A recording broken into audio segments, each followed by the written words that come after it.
We have also worked on key major issues that have transformed lives of many migrant women.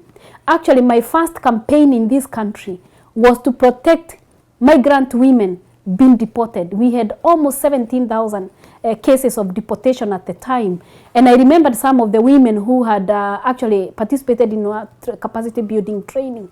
They're the one who called me, 5 of them, to say that they have received letters from the department, that they're only given 14 days, and they are fearing that them and their children will be deported. So myself, I actually presented a presentation. I gave a presentation in the Dáil, which is the Irish Parliament, on why these parents should not be deported together with their children. And I gave a scenario of what could happen, also giving solutions of what the state should do.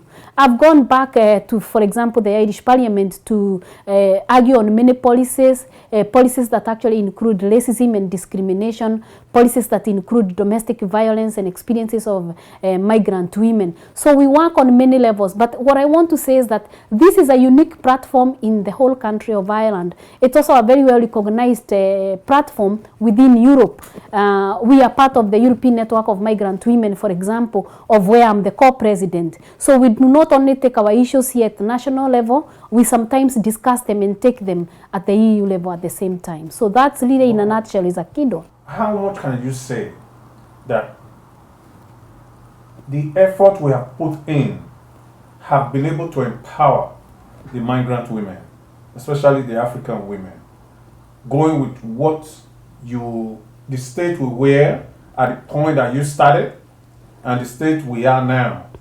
So how much can you say, yes, we have succeeded? We are not there yet, but we have succeeded. Thank you, Peter. In 2016, Akidwa actually held its 15th anniversary. And in this anniversary, we looked at the past, present, and the future. In the past, we agreed that, we were those women who were meeting in Gresham Hotel, meeting in our own houses.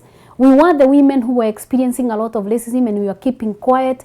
We were the women who did not actually have residency to live in this country, but now these have changed. So we come to present. So the past is that. We come to present where we have residency now and nobody who can take us out of this country because we are citizens as well. Some of us are able to actually access the labor market, but we still have a very long way to go, because our qualifications still are not recognized. There are things that actually should also happen at the same time. For people even to get the residency, Peter, that's what I want to tell you. And for people to be able to settle into this country, to be able to challenge racism and discrimination. I actually remembered during that time that I used to go to Moore Street. In Moore Street, there used to be the evangelical churches. And there I would ask the pastors to allow me to talk to the women, and we talk about the racism in this country. That was around 2002. And I met in particular a very influential person who helped quite a lot, Yemisi Ojo. She was actually going into those churches at the time.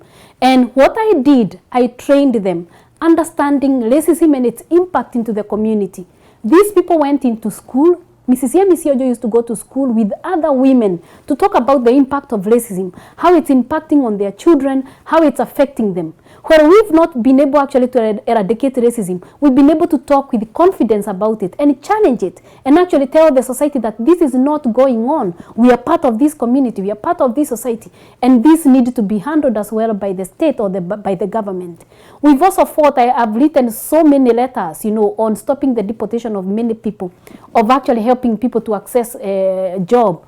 I've done a lot of things that has worked quite a lot to help women to get jobs or to access even housing, because some of them need letters on this.